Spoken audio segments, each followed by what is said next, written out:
You, John Fitzgerald Kennedy, do solemnly swear I, John Fitzgerald Kennedy, do solemnly swear that you will faithfully execute the office of President of the United States that I will faithfully execute the office of President of the United States and will, to the best of your ability, and will, to the best of my ability, preserve, protect, and defend the Constitution of the United States. preserve, protect, and defend the Constitution of the United States. So help you God.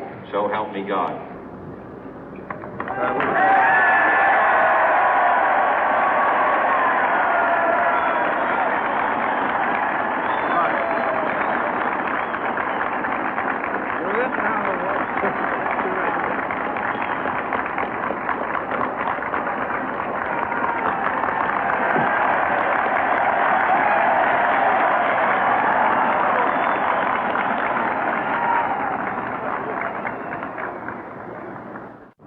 Vice President Johnson, Mr. Speaker, Mr. Chief Justice, President Eisenhower, Vice President Nixon, President Truman, Reverend clergy, fellow citizens.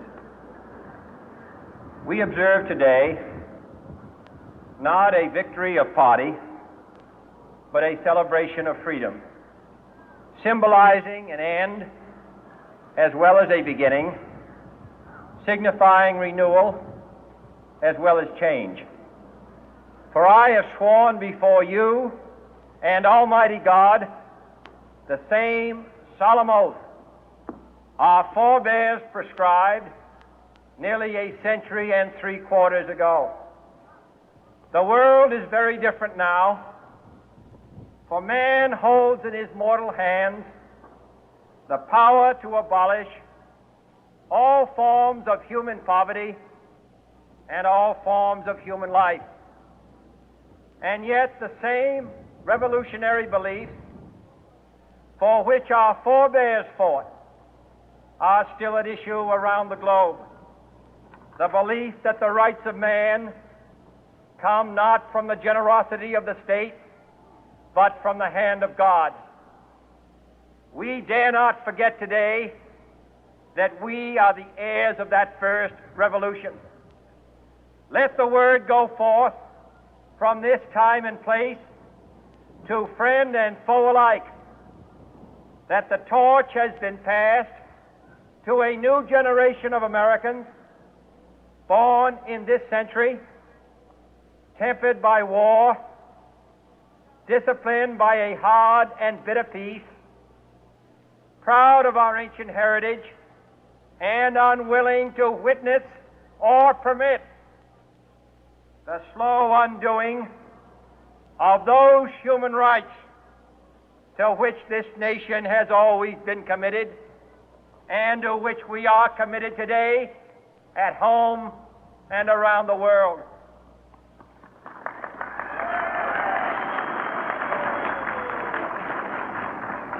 Let every nation know, whether it wishes us well or ill, that we shall pay any price, bear any burden, meet any hardship, support any friend, oppose any foe to assure the survival and the success of liberty.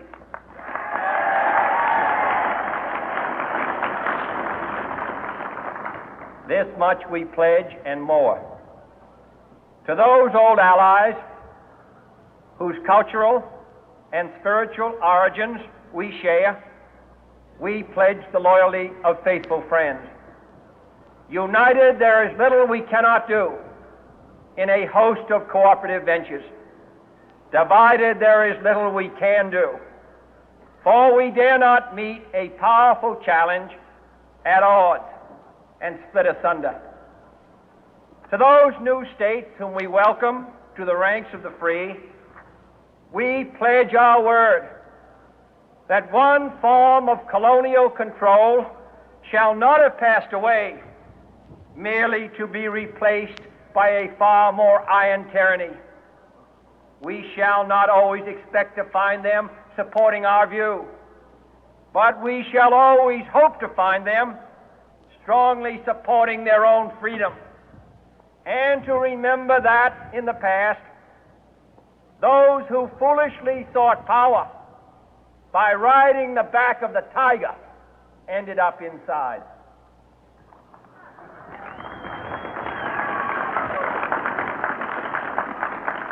To those people in the huts and villages of half the globe struggling to break the bonds of mass misery, we pledge our best efforts to help them help themselves for whatever period is required, not because the communists may be doing it, not because we seek their votes, but because it is right.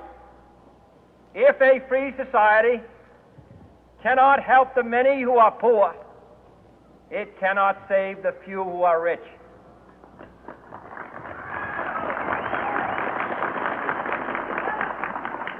To our sister republics south of our border, we offer a special pledge to convert our good words into good deeds, in a new alliance for progress, to assist free men and free governments in casting off the chains of poverty. But this peaceful revolution of hope cannot become the prey of hostile powers. Let all our neighbors know that we shall join with them to oppose aggression or subversion anywhere in the Americas. And let every other power know that this hemisphere intends to remain the master of its own house.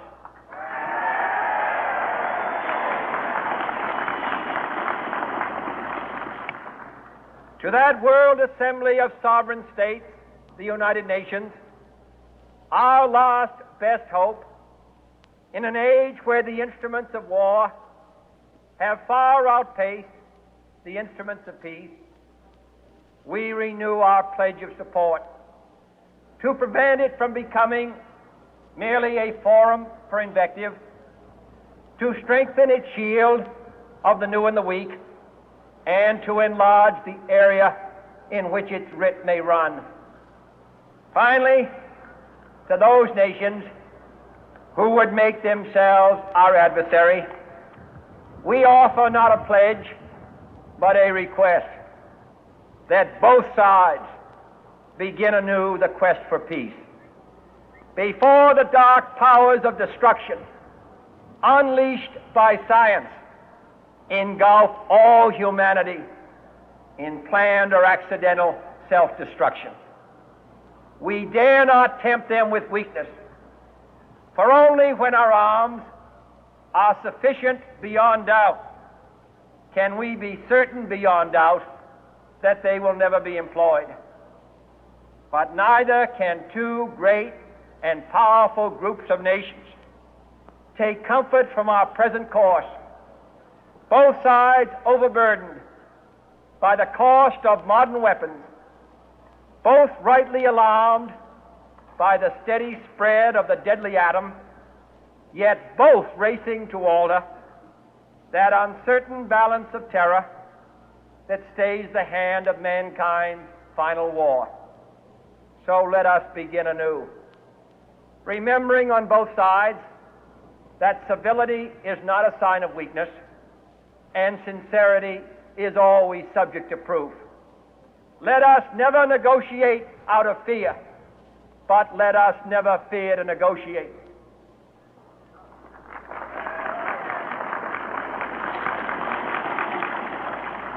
Let both sides explore what problems unite us, instead of belaboring those problems which divide us. Let both sides, for the first time, formulate serious and precise proposals for the inspection and control of arms, and bring the absolute power to destroy other nations under the absolute control of all nations.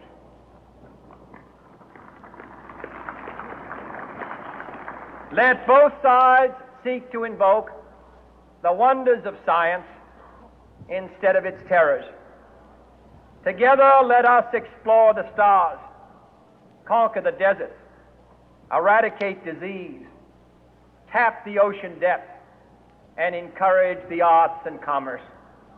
Let both sides unite to heed in all corners of the earth the command of Isaiah to undo the heavy burden and let the oppressed go free. And if a beachhead of cooperation may push back the jungle of suspicion, let both sides join in creating a new endeavor, not a new balance of power, but a new world of law, where the strong are just and the weak secure and the peace preserved.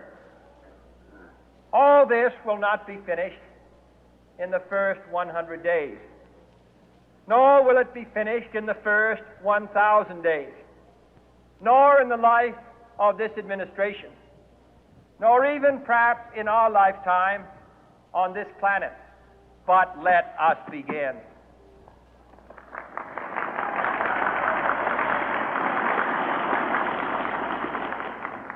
In your hands, my fellow citizens, more than mine, will rest the final success or failure of our course. Since this country was founded, each generation of Americans has been summoned to give testimony to its national loyalty. The graves of young Americans who answered the call to service surround the globe. Now the trumpet summons us again, not as a call to bear arms, though arms we need, not as a call to battle, though in battle we are, but a call to bear the burden of a long twilight struggle, year in and year out, rejoicing in hope, patient in tribulation, a struggle against the common enemies of man, tyranny, poverty, disease, and war itself. Can we forge against these enemies a grand and global alliance, north and south, east and west, that can assure a more fruitful life for all mankind? Will you join in that historic effort?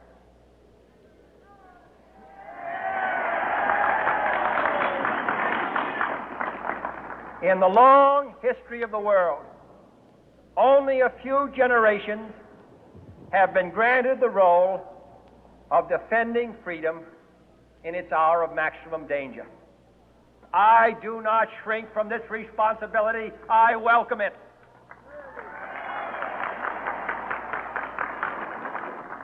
I do not believe that any of us would exchange places with any other people or any other generation. The energy, the faith, the devotion which we bring to this endeavor will light our country and all who serve it. And the glow from that fire can truly light the world. And so, my fellow Americans, ask not what your country can do for you. Ask what you can do for your country.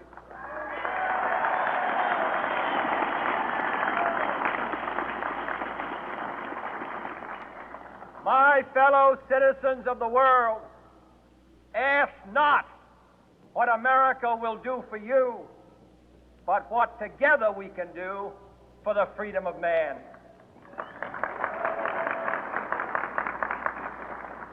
Finally, whether you are citizens of America or citizens of the world, ask of us here the same high standards of strength and sacrifice which we ask of you.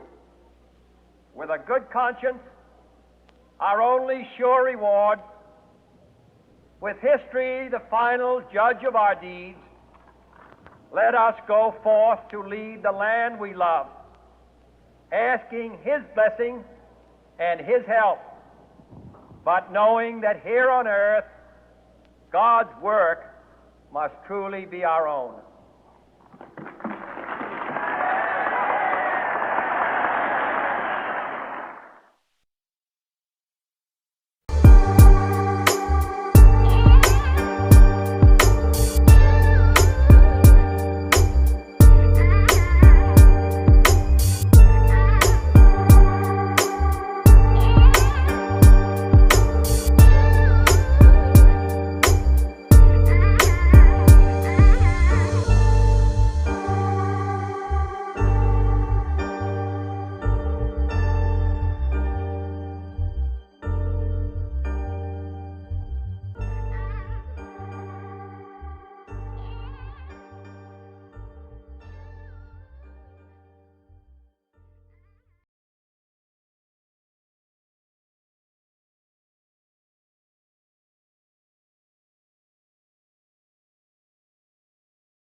Ikaw ang nagbigay ng kulay sa aking mundo.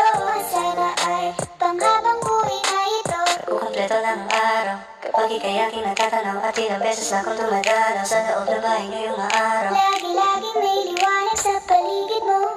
Palagi-lagi rin akong napapaibig mo. You're my pangya, are you looking for another? Ikaw lang baby girl ay sapat na. Kahit hindi kita kasama, ikaw ang nasa puso't nasa isip lakas tama. Ano siya, pwede alisa, kiri alisa. Halaka, pwede taliwa, kiri gawin na. Bakit hindi mo ba makita ito lang ako? Handang gawin lahat basta ikakasaya mo. Alam mo pa ba, nung tayo'y mga bata pa, nagtatampisaw sa ulan habang ako'y dahan-dahan nahulog. Sa iyong tingin, wala ako ay natunaw na. Mga titig mo sa aking nakabigayin na. Di ko mapigilan ang aking nadarama. May chinita girl, may chinita girl. Ang tanging alaala mo na lamang bang tanging hawak ko. At ang mga matatamis sa yakap at dalik sa tuwing ika'y kasama ko. Kaya na malimot ang pag-ibigin mo. May puwang pagbago dyan sa puso mo. Tanggapin mo lang ako, ako'y babalik sa'yo. Oh, oh, oh. Ikaw ang binibining langit ang nais ko.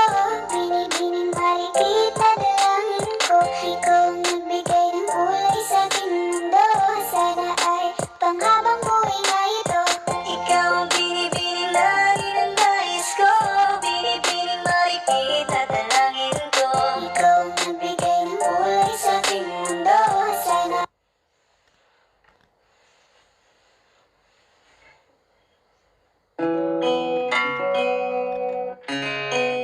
sa iyong tingin, parang ako ay natunaw na. Mga titig mo sa akin nagkabighay na. Di ko mapigilan aking nadarama. May sinitaga, may sinitaga. Hey girl, konnichiwa. You look so good like Chinita. Baby girl, please come here na. Ayoko na kasing nag-iisa. Magkatapat lang tayo na table. We're looking at each other, but di ka naman comfortable. Don't know why, di naman ako batang pasaway. Hindi ko pa lang ako'y bibigay. Iyong ganda ay walang kapantay. Parang ako ay natunaw na. Mga titig mo sa akin nagkabigay na. Di ko mapigilan aking nadarama. May sinita girl, may sinita girl. Sa iyong tingin, parang ako ay natunaw na. Mga titig mo sa akin nagkabigay na. Di ko mapigilan aking nadarama. May sinita girl, may sinita.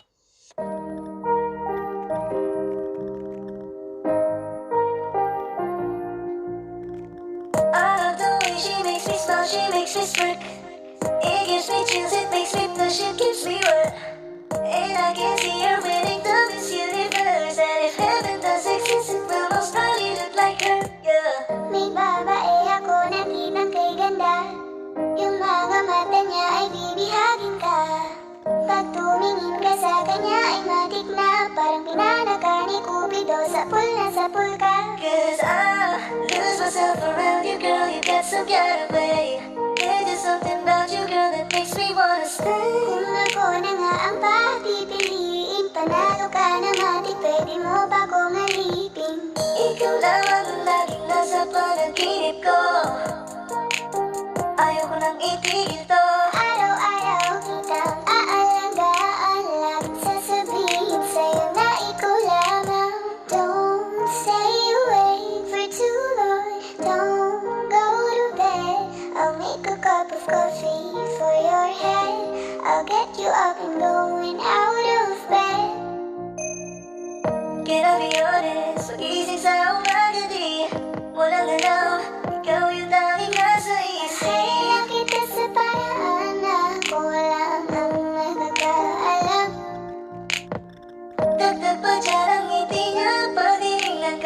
sure, baby, shy.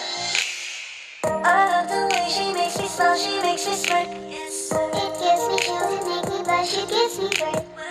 And I can see her beaming down this universe. And if heaven does exist, it will most probably look like her. I love the way she makes me smile, she makes me smirk. It gives me chills, it makes me blush, it gives me birth. And I can see her beaming down this universe. And if heaven does